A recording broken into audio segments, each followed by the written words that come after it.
నమస్తే, welcome to TV 45 news. ముందుగా headlines. Anakapalli జిల్లా అధ్యక్షులు మాజీ మంత్రి గుడివాడ అమర్నాథ్ ప్రెస్ మీట్.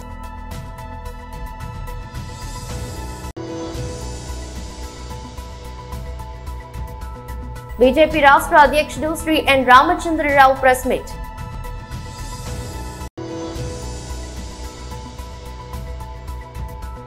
కోట శ్రీనివాసరావు కుటుంబాన్ని పరామర్శించిన మోహన్ బాబు.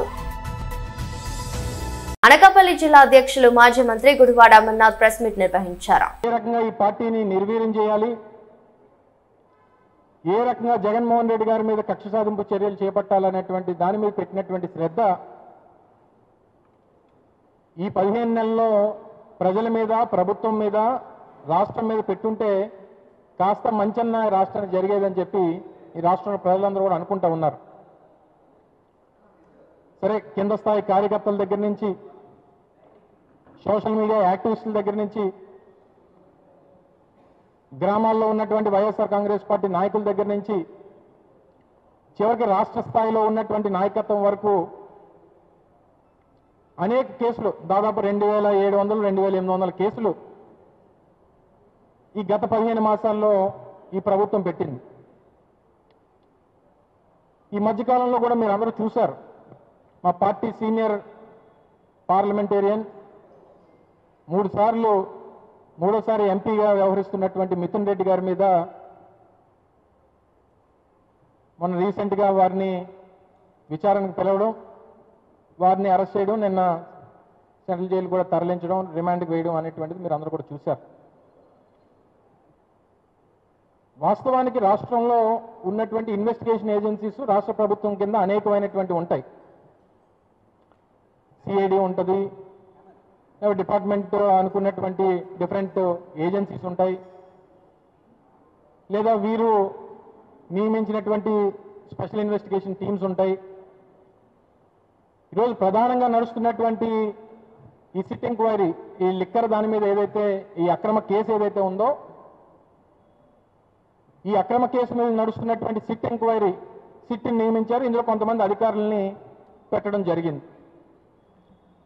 కానీ తీరా చూస్తే అసలు సిట్ ఎంక్వైరీ అనేటువంటిది అందులో ఉన్నటువంటి అధికారులు చేస్తున్నారా, లేకపోతే ఈ రాష్ట్రంలో ఉన్నటువంటి 2 ప్రధానమైనటువంటి పత్రికలు, తెలుగుదేశం పార్టీకి గెజెట్ పేపర్ లాంటి 2 పత్రికలు, ఈ ఈనాడు, ఆంధ్రజ్యోతి చేస్తున్నటువంటి ఈ వీరి విచారణని సిట్టు వారి విచారణగా టేకప్ చేస్తున్నా అనేటువంటి అర్థం కావట్లేదు. ఎందుకంటే ఏదన్నా ఒకరి మీద ఒకరిని అరెస్ట్ చేసే ముందో, లేదా ఫలానా వ్యక్తిని రిమాండ్కి తీసుకునేటువంటి దానికి ముందో ఓ ప్రధానమైనటువంటి స్టోరీ వస్తుంది. ఈనాడులో ఒక బ్యానర్ ఐటము, ఆంధ్రజ్యోతిలో ఒక బ్యానర్ ఐటము. దాని నుంచి ఓ వారం రోజుల్లోనో 10 రోజుల్లోనో మనం ఏం జరగబోతుంది అనేటువంటిది మనకు అర్థమైపోతుంది. బీజేపీ రాష్ట్ర అధ్యక్షుడు శ్రీ ఎన్ రామచంద్రరావు ప్రెస్ మీట్ నిర్వహించారు. ఈ పత్రికా సమావేశము నా మొట్టమొదటి ఒక ఢిల్లీ ప్రయాణం నేను అధ్యక్షుడు అయిన తర్వాత జరుగుతూ ఉంది. ఇవాళ రేపు 2 రోజులు మా పార్టీ నాయకుల్ని కలిసి వాళ్ళ ఆశీర్వాదాలు తీసుకొని పార్టీని ఏ విధంగా బలోపేతం చేయాలి అని చెప్పేసి మార్గదర్శనం తీసుకొని ఈరోజు ముందుకు పోవటానికి నేను ఢిల్లీ రావడం జరిగింది. మరి పార్టీ కార్యాలయంలో ఈరోజు సునీల్ బన్సాల్ గారిని, అరవింద్ మెనన్ గారిని, అదేవిధంగా పెద్దలు నితిన్ గడ్కరీ గారిని కొంతమంది కలవడం జరిగింది. మరి రేపు పార్లమెంట్లో జేపీ నడ్డా గారిని, అమిత్ షా గారిని, మరి ఇతర నాయకులు కూడా కలవడానికి మాకు అపాయింట్మెంట్ దొరికింది. మీరు రేపు పార్లమెంట్లో వాళ్ళని కలుస్తాం. చాలా సంతోషం. ఈరోజు ఢిల్లీలో నాకు తెలుగు పత్రికలు, అదేవిధంగా తెలుగు మీడియా, నేషనల్ మీడియా సంబంధించినటువంటి ఒక పత్రికా విలేకరులతో మాట్లాడటానికి వచ్చాను ఇక్కడ. ఇది నా ఢిల్లీలో మొదటి పత్రికా సమావేశం. ఈ మొదటి పత్రికా సమావేశంలో నా జరిగే ముందే ఇంతకుముందు చెప్పారు కాంగ్రెస్ వాళ్ళు కూడా మాట్లాడడం జరిగిందని. కాంగ్రెస్ పార్టీ నాయకులు ఈరోజు దేశ ప్రజలను తెలంగాణ ప్రజలను తప్పుదారి పట్టిస్తూ ఉన్నారనే విషయాన్ని భారతీయ జనతా పార్టీ స్పష్టంగా మేము దేశ ప్రజలకు తెలంగాణ ప్రజలు చెప్తా ఉన్నాం. ఒకవైపు పార్లమెంట్లో జరుగుతున్నటువంటి అనేక విషయాలపైన ఈరోజు మాట్లాడటానికి అక్కడ ఉన్నటువంటి ప్రతిపక్ష నాయకుడే గాయమైపోతాడు చెప్పకుండా ఎప్పుడోసారి ఈరోజు అటువంటి వాళ్ళు ఈరోజు భారతీయ జనతా పార్టీ నాయకుల మీద మాట్లాడటం అనేది చాలా హాస్యప్రదంగా ఉంది. నేను ఆ ఇష్యూస్ జోలికి పోదలుచుకునేది, ఎందుకంటే అవి జాతీయ ఇష్యూలు, పార్లమెంట్లో ఇంకా మాట్లాడాల్సిన చాలామంది ఉన్నారు కాబట్టి. కానీ వాళ్ళు చేసినటువంటి ఆరోపణలకు నేను చెప్తా ఉన్నాను. నేను ఈరోజు ముఖ్యమంత్రి గారు దాదాపు ఈ 18-19 నెలగా వారు ముఖ్యమంత్రి అయినప్పటి నుంచి ఢిల్లీకి 46 సార్లు, ఇప్పుడు నేను సుభాష్ గారు ఇద్దరు లెక్క తీసినాం, 46 సార్లు వచ్చారు. ఏసారి కూడా రాహుల్ గాంధీ గారు వారికి అపాయింట్మెంట్ ఇవ్వలేదు, కానీ మా ప్రధానమంత్రి మా మంత్రులు వారికి అపాయింట్మెంట్ ఇచ్చారు. అది గుర్తుపెట్టుకోవాలి. రాహుల్ గాంధీ గారు వారి పార్టీ నేతలు ముఖ్యమంత్రి గారికి అపాయింట్మెంట్ ఇవ్వలేదు, కానీ మా పార్టీ నాయకులు ముఖ్యమంత్రి ప్రధానమంత్రి గారు మా పార్టీ కేంద్ర మంత్రులు వారికి సమయం ఇచ్చారు. రాహుల్ గాంధీ గారు తెలంగాణ ముఖ్యమంత్రికి సమయం ఇవ్వకపోవటం అనేది తెలంగాణ ప్రజల్ని అవమానపరిచినట్టు. అది పార్టీ నాయకుడి కింద చూడొద్దు కదా. ముఖ్యమంత్రి కాబట్టి మా మంత్రులు టైం ఇస్తున్నారు, వారు ముఖ్యమంత్రి కాబట్టి మా ప్రధానమంత్రి టైం ఇస్తున్నారు, కానీ మీ పార్టీ ముఖ్యమంత్రికే మీ నేతనే టైం ఇవ్వట్లేదు. సీనియర్ నటుడు కోట శ్రీనివాసరావు మరణంపై నటుడు మోహన్ బాబు తీవ్ర భావోద్వేగానికి లోనయ్యారు. జూలై 13న కోట శ్రీనివాసరావు తుది శ్వాస విడిచిన విషయం తెలిసిందే. ఆయన మరణించినప్పుడు మోహన్ బాబు విదేశాల్లో ఉండటం వల్ల నివాళులర్పించడానికి రాలేకపోయారు. ఈ విషయంపై పలు రకాల ప్రచారాలు జరిగాయి. తాజాగా మోహన్ బాబు హైదరాబాద్ లో కోట శ్రీనివాసరావు ఇంటికి వెళ్లి ఆయన చిత్రపటానికి నివాళులర్పించి కుటుంబ సభ్యులను పరామర్శించారు. ఈ సందర్భంగా ఆయన మాట్లాడుతూ, కోట శ్రీనివాసరావు నాకు ఎంతో ఆత్మీయుడు, ఆయనతో నాకు ఎంతో అనుబంధం ఉంది. ఆయన చనిపోయినప్పుడు నేను ఊరిలో లేను, విదేశాల్లో ఉన్నాను, అందుకే ఆ రోజు రాలేకపోయాను, అందుకెంతో బాధగా ఉంది అని తెలిపారు. కోట శ్రీనివాసరావు గొప్ప నటుడని, ఎలాంటి డైలాగ్ అయినా కామెడియన్ గా, విలన్ గా రకరకాల యాసల్లో చెప్పగలిగే నటుడు ఆయన మాత్రమేనని మోహన్ బాబు కొనియాడారు. ఆయన లేని లోటును ఇండస్ట్రీలో ఎవరూ తీర్చలేరు. ఆయన కుటుంబం మా కుటుంబానికి ఎంతో దగ్గర, చాలాసార్లు అందరం కలిసి గడిపాం. ఇప్పుడు ఆయన లేకపోవడం చాలా బాధాకరం అంటూ మోహన్ బాబు కన్నీటి పర్యంతమయ్యారు. ఆయన చేసిన ఈ వ్యాఖ్యలు ప్రస్తుతం సోషల్ మీడియాలో వైరల్ అవుతున్నాయి. ప్రజా సంక్షేమానికి ముఖ్యమంత్రి నారా చంద్రబాబు నాయుడు పెద్దపీట వేస్తున్నారని రాష్ట్ర వ్యవసాయ శాఖ మంత్రి కింజరాపు అచ్చెన్నాయుడు అన్నారు. పెందుర్తి మండలం గుర్రంపాలెం గ్రామంలో సుపరిపాలన తొలి అడుగు కార్యక్రమంలో కింజరాపు అచ్చెన్నాయుడు పాల్గొన్నారు. ఈ సందర్భంగా ఆయన మాట్లాడుతూ, ముఖ్యమంత్రిగా నారా చంద్రబాబు నాయుడు బాధ్యతలు చేపట్టిన తర్వాత అభివృద్ధి పరుగులు పెడుతుందని తెలిపారు. ఈ కార్యక్రమంలో తెలుగుదేశం పార్టీ నాయకులు గండి బాబ్జీ, కోరాడ రాజబాబు, స్థానిక నాయకులు సుఖవాసి అజయ్, మరికొంతమంది నాయకులు పాల్గొన్నారు.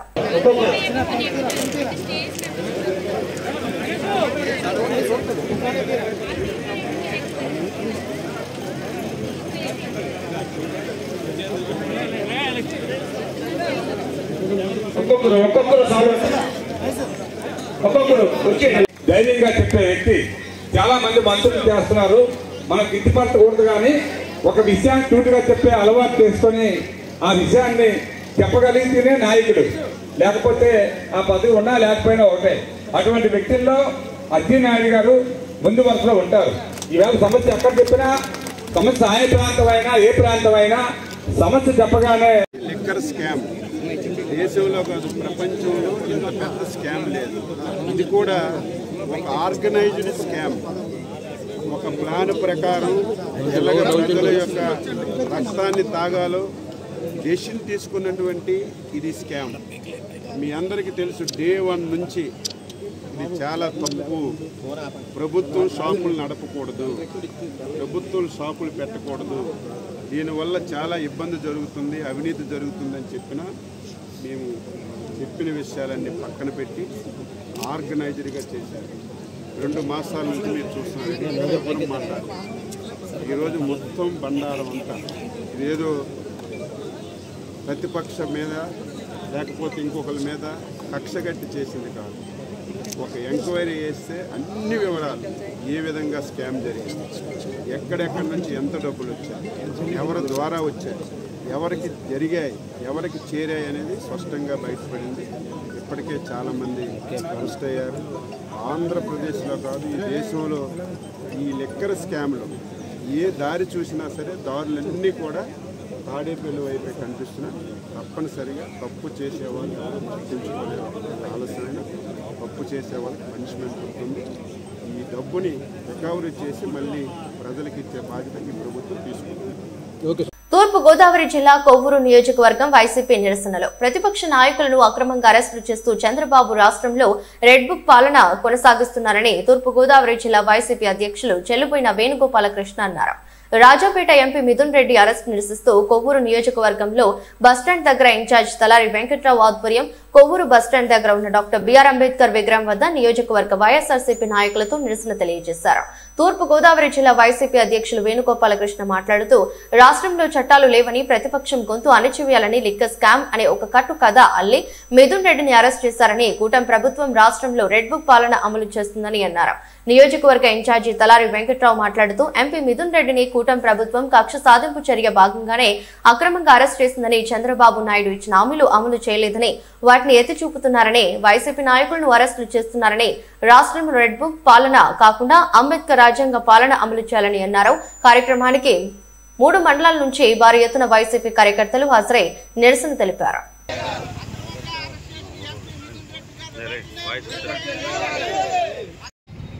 కూటమి ప్రభుత్వం కక్ష సాధింపుగా ఇవాళ మిథున్ రెడ్డి గారిని అరెస్ట్ చేయడం జరిగింది. ఎందుకంటే ఆయన ఇచ్చిన వాగ్దానాలు నెరవేర్చకపోయినందుకు దాన్ని ఎత్తుపొడుతారు ఎవరైనా చూపిస్తున్నారు ఉద్దేశంతో డైవర్షన్ రాజకీయంగా ఇవాళ ఎవరైతే వైఎస్ఆర్సీపీలు, ఎవరైతే సీనియర్లు, ఎవరైతే అన్నదండలు జగన్మోహన్ గారు ఉన్నారో వాళ్ళందరూ ఒక్కొక్కరు అరెస్ట్ చేయాలనే ఉద్దేశంతోనే చేసే భాగంలో ఇవాళ రాజంపేట ఎంపీ అయిన మిథున్ రెడ్డి గారిని అరెస్ట్ చేయడం జరిగిందని మేము తెలియపరుస్తున్నాం. దీన్ని తీవ్రంగా ఖండిస్తున్నాం. ఎందుకంటే నీకు సత్తా ఉంటే ఇవన్నీ కాకుండా రెడ్ బుక్ పరిపాలన కాకుండా అంబేద్కర్ పెట్టిన రాజ్యాంగాన్ని నువ్వు అనుసరించు, ప్రజలు హర్షిస్తారు. చేసిన దానికి నువ్వు మాట ఇచ్చిన దాన్ని నెరవేర్చుకో, అంతేగాని ఏమి కాకుండా ఎవరైతే ఎదురొస్తున్నారో వాళ్ళు అరెస్ట్ చేసేయండి, వాళ్ళు ఎదురొచ్చారో వాళ్ళు చేయండి అని అది ఇష్టం కరెక్ట్ కాదు. దీన్ని నిరసిస్తూ ఇవాళ అంబేద్కర్ విగ్రహానికి నిరసన తెలియపరుస్తున్నాం. జై జగన్. రాష్ట్రంలో చంద్రబాబు నాయుడు గారు పరిపాలన రాజ్యాంగ విరుద్ధంగా, ప్రజాస్వామ్యానికి పీటలు వారి మాదిరిగా, అంటే ప్రజలకు ప్రజాస్వామ్యం మీద నమ్మకం సడలిపోయే విధంగా ఉంది అని అంటానికి ఒక ఉదాహరణ, నిన్న పార్లమెంట్ సభ్యుడు మిథున్ రెడ్డి గారిని అరెస్ట్ చేసినటువంటి తీరు చూసిన తర్వాత, అంటే ఈ రాష్ట్రంలో చట్టాలు లేవు, అధికార పార్టీలో ఉన్న నాయకులు చట్టాలని వారి అవసరాలకి ఉపయోగించుకుంటూ చట్టబద్ధంగా కాకుండా కక్షపూరితంగా, అంటే మిథున్ రెడ్డి గారిని అరెస్ట్ చేయడం ద్వారా ఈ రాష్ట్రంలో ప్రజల్లో లేదా ప్రతిపక్షం యొక్క గొంతుని అణిచివేయాలని చేసిన ప్రయత్నం ఏదైతే ఉందో ఇది పూర్తిగా ప్రజాస్వామ్య విరుద్ధం. ఏమాత్రమూ సాక్ష్యాలు కానీ ఆధారాలు కానీ లేకుండా ఒక కట్టుకథను అల్లి ఈ రాష్ట్రంలో లిక్కర్ స్కామ్ జరిగిందని, దానిలో వీరు ప్రధానమైనటువంటి సూత్రధారులని, జగన్మోహన్ రెడ్డి గారిని దానిలో ప్రధానంగా చూపాలనేటువంటి ఉద్దేశంతో జగన్మోహన్ రెడ్డి గారికి సన్నిహితంగా ఉన్నటువంటి వారందరినీ కూడా అరెస్టులు చేయడం ద్వారా ప్రజల్లో ఒక సంకేతం పంపాలని. అసలు లిక్కర్ స్కామ్ అనేటువంటిది ఒక కట్టు కదా. లిక్కర్ స్కామ్ జరగడానికి ఆస్కారం లేనటువంటి పాలసీ నాటిది. జగన్మోహన్ రెడ్డి గారు నాటి ప్రభుత్వమే మద్యాన్ని పాలసీ చేసి విక్రయించినటువంటి పరిస్థితులు ఉంటే దానిలో స్కామ్ జరిగిందంటున్నారు. ఇవాళ బెల్ట్ షాపులు ఏర్లై పారుతున్నాయి. ఏదైతే మీరు ఆక్షన్లో షాపులు ఇచ్చారో వాళ్ళు సమయం లేకుండా, సందర్భం లేకుండా అమ్మకాలు చేస్తున్నారు. ప్రతి గ్రామంలోనూ బెల్ట్ షాపులు ఉన్నాయి. కమిషన్లు పెంచారు. ఇవాళ జరుగుతున్నటువంటి పాలన చూసిన తర్వాత మీరు తప్పు చేస్తూ ముందు పార్టీలో ముందు ఎవరైతే పాలించారో వారిని తప్పుగా చూపించాలనే ప్రయత్నం ఏదైతే ఉందో ఇది చట్టవిరుద్ధం. అందుకే ఇవాళ రాజ్యాంగ నిర్మాత బాబాసాహెబ్ అంబేద్కర్ గారి విగ్రహం దగ్గర కొవ్వూరులో ఉన్నటువంటి నాయకులందరూ కలిసి వచ్చి, బాబా మాకు గొప్ప రాజ్యాంగాన్ని ఇచ్చావు, ఆ రాజ్యాంగ రక్షణలో ఆ రాజ్యాంగం మమ్మల్ని సంరక్షిస్తుందనేటువంటి నమ్మకంతో మేమంతా బ్రతుకుతున్నాం. కానీ ఈ రాష్ట్రంలో మీరు రాసిన రాజ్యాంగానికి విరుద్ధంగా రెడ్ బుక్ రాజ్యాంగం అనే కొత్త రాజ్యాంగాన్ని తెచ్చారు. ఇది ప్రజాస్వామ్యంలో పెద్ద విఘాతం, లేదా ప్రజాస్వామ్యానికి ఒక గొడ్డలి పెట్టు లాంటిది. తను అధికారంలో ఉన్నటువంటి నాయకులు సొంత రాజ్యాంగాలను అమలు చేసేటువంటి పరిస్థితి ఈ దేశంలో దాపరించింది వచ్చింది అని అంటే ఇంతకంటే దౌర్భాగ్యం ఇంకొకటి లేదు. రాజ్యాంగ రక్షణ మీరిచ్చినటువంటి రాజ్యాంగమే మాకు రక్ష, అంబేద్కర్ ఇచ్చినటువంటి రాజ్యాంగమే మనకు రక్ష, అంబేద్కర్ గారి రాజ్యాంగంలో ఉన్నటువంటి చట్టాల అమలే మా అందరికీ రక్ష, మనందరికీ రక్ష, ప్రజలకు రక్ష. ప్రజారక్షణ కోసం ప్రతిపక్షంగా మేము పోరాటం చేస్తాం. ఈ అక్రమ అరెస్టులు కట్టుకథలు అల్లి ప్రతిపక్షం గొంతు నొక్కాలని చేసే ప్రయత్నం ఎంతకాలం సాగదు. ఈ దేశంలో న్యాయ వ్యవస్థ ఉంది, న్యాయ వ్యవస్థ పైన మాకు అపారమైన నమ్మకం ఉంది. ఏదైతే ఇవాళ ఈ ప్రభుత్వం ప్రతిపక్షం మీద నెపం నెట్టడం కోసం, అంటే తాను చేసిన తప్పులపై ప్రజలు తిరుగుబాటు చేసే ప్రమాదం గ్రహించారా, తెలుసుకున్నారా, ఆలోచిస్తున్నారా? ఆ తిరుగుబాటు నుంచి ప్రజల దృష్టిని ఎలా మరల్చాలి అనుకున్నప్పుడు ఈ కొత్త డైవర్షన్ పాలిటిక్స్ని తీసుకొచ్చారు. మిథున్ రెడ్డి గారి అరెస్ట్ని వైఎస్ఆర్ కాంగ్రెస్ పార్టీలో మేమందరం కూడా తీవ్రంగా ఖండిస్తున్నాం. రాజ్యాంగ రక్షణ మనందరి బాధ్యత. ప్రజలందరూ గమనించాలి. ఇవాళ ఈ ప్రభుత్వం చేస్తున్నటువంటి దురాగతాల్ని, అరాచకాల్ని, రాజ్యాంగ విరుద్ధమైనటువంటి చట్టాలు అమల్ని విశ్వలింగాయత్ మ్యారేజ్ బ్యూరో మలక్పేట హైదరాబాద్ వారి ఆధ్వర్యంలో వీరశైవ లింగాయత్ జంగమ్మ మహేశ్వరుల వివాహ పరిచయ వేదికను జూలై 27వ తేదీ ఆదివారం రోజు షేట్కార్ ఫంక్షన్ హాల్ బస్టాండ్ ప్రక్కన జహీరాబాద్ లో నిర్వహిస్తున్నారు. ఈ సందర్భంగా మ్యారేజ్ బ్యూరో నిర్వాహకులు పసారం శ్రీనివాస్ మాట్లాడుతూ వివాహం కావలసిన వధూవరులు ఈ వివాహ పరిచయ వేదికను వినియోగించుకోవాలని కోరారు. సదాశివపేట్ వీరశైవ లింగాయత్ సమాజం అధ్యక్షులు గందిగా రాజు మాట్లాడుతూ ఈ పరిచయ వేదికను గత 20 ఏళ్లుగా తెలంగాణ, ఆంధ్రప్రదేశ్, కర్ణాటక ప్రాంతాల్లో విశ్వలింగాయత్ ట్రస్ట్ వారి ఆధ్వర్యంలో నిర్వహిస్తున్నారని తెలిపారు. ఆదివారం ఉదయం 10 గంటల నుండి మధ్యాహ్నం 3 గంటల వరకు పరిచయ వేదిక ఉంటుందని తెలిపారు. ఈసారి నిర్వహించే వివాహ పరిచయ వేదికకు వీరశైవ లింగాయత్ జంగమ్మ మహేశ్వరుల కమ్యూనిటీలో డాక్టర్లు, ఇంజనీర్స్, పీజీ, విదేశీ సంబంధాలను అన్వేషించే వారితో పాటు అన్ని విద్యా అర్హతలు ఉన్నవారు, సెకండ్ మ్యారేజ్ వారు కూడా ఈ వివాహ పరిచయ వేదికలో పాల్గొనవచ్చని పేర్కొన్నారు. మనవి చేయుచున్నాను. ఈ యొక్క కార్యక్రమం నిర్వహిస్తున్న పాసారం శ్రీనివాస్ గారికి సమాజం తరఫున ధన్యవాదాలు తెలియజేస్తున్నాను. విశ్వలింగాయత్ ట్రస్ట్ వారి ఆధ్వర్యంలో కూడా మన సంగారెడ్డి జిల్లాలో రెండవసారి హైదరాబాద్ షట్కార్ ఫంక్షన్ హాల్లో వివాహ పరిచయ వేదిక ఏర్పాటు చేయడం జరిగింది. ఈ కార్యక్రమాన్ని జిల్లాలోనే కాకుండా పొరుగు కర్ణాటక రాష్ట్రాల నుండి కూడా వివిధ గ్రామాల నుండి అధిక సంఖ్యలో విచ్చేస్తారు. కాబట్టి జిల్లాలోని ఉన్న విదేశీ లింగాయత్ బంధువులందరూ కూడా ఈ కార్యక్రమంలో పాల్గొని ఈ కార్యక్రమం విజయవంతం చేయాలని చెప్పి మా సుభాష్పేట్ విదేశీ లింగాయత్ సమాజం తరఫున కోరడం జరుగుతుంది. ఈ వివాహ పరిచయ వేదిక అనేది, వివాహం అనేది మన తలరాత ఏ విధంగా అయితే అవుతుందో ఆ విధంగా జరుగుతుంది. దాన్ని చేయడానికి మీడియేటర్ కావాలా. అందులో భాగంగానే మన శ్రీనివాస్ గారు ఈ విశ్వలింగ ట్రస్ట్ తరఫున 27వ మ్యారేజ్ వివాహ పరిచయ వేదిక అయింది. గతంలో 26 పరిచయ వేదికలు నిర్వహించడం జరిగింది. కొన్ని వందల జంటలను ఏకం చేయడం జరిగింది. ఒక జంటను ఏకం చేయడం అనేది చాలా ఇబ్బంది. వీరి ట్రస్ట్ తరఫున చాలామంది జంటలను ఏకం చేయడం జరిగింది. అందులో భాగంగా మా కూతురు వేదిక సంబంధం కూడా మా శ్రీనివాస్ ఆధ్వర్యంలోనే నిర్వహించడం జరిగింది. ఈ కార్యక్రమాన్ని ప్రతి ఒక్కరు కూడా విజయవంతం చేయాలి. ఎందుకంటే ఈ పరిచయ వేదిక ద్వారా ఒక పెళ్లి వేడుక జరుపుకోవాలంటే వాళ్ళ ఇంటికి రావడము, మన ఇంటికి రావడం, మనం వాళ్ళ ఇంటికి పోవడము, అక్కడ అంతా ఖర్చుతో కూడుకున్నది. ఇది ఖర్చు లేకుండా అక్కడ అందరూ అక్కడికి వస్తారు కాబట్టి, అక్కడనే వధువు వరుడు ఇద్దరు వస్తారు కాబట్టి వధువు వరులను చూసుకున్న తర్వాత అక్కడ నిశ్చయించుకోవచ్చు. ఇదొకటి మంచి అవకాశం. ఎందుకంటే చాలామంది సమాజం దూరంగా ఉండి సమాజం నాకేం చేసింది, సమాజంతో నాకేం అవసరం అనే వాళ్ళకు ఎవరితోటి సంబంధాలు ఉన్నాయి. ముఖ్యంగా ఉద్యోగస్తులు, ఒక మంచి క్యాడర్లో ఉన్న ఉద్యోగస్తులు ఏం చేస్తారంటే ఎవరి దగ్గర కూడా ఏం లేదు. రిటైర్ అయిన తర్వాత బిడ్డలో కొడుకో పెళ్లికి వస్తారు, 35 ఏళ్ళు అయితే వాళ్ళ సంబంధాలు చెప్పేటోళ్ళు ఉంటారు. ఇలాంటి వేదికలు వాళ్ళకు చాలా ఉపయోగపడతాయి. కాబట్టి అందరూ కూడా ఈ వేదికను ఉపయోగించుకొని దిగ్విజయపరచాలని చెప్పి చూడడం జరుగుతుంది. వార్తలు ముగించే ముందు మరోసారి హెడ్లైన్. అనకాపల్లి జిల్లా అధ్యక్షులు మాజీ మంత్రి గుడివాడ అమర్నాథ్ ప్రెస్ మీట్.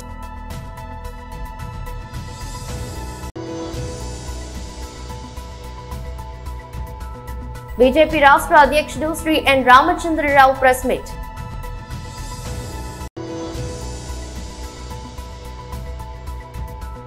కోట శ్రీనివాసరావు కుటుంబాన్ని పరామర్శించిన మోహన్ బాబు. ఎదురొస్ట్ బులెటిన్ మరో బులెటిన్లో మళ్ళీ కలుద్దాం. అంతవరకు సెలవు, నమస్కారం.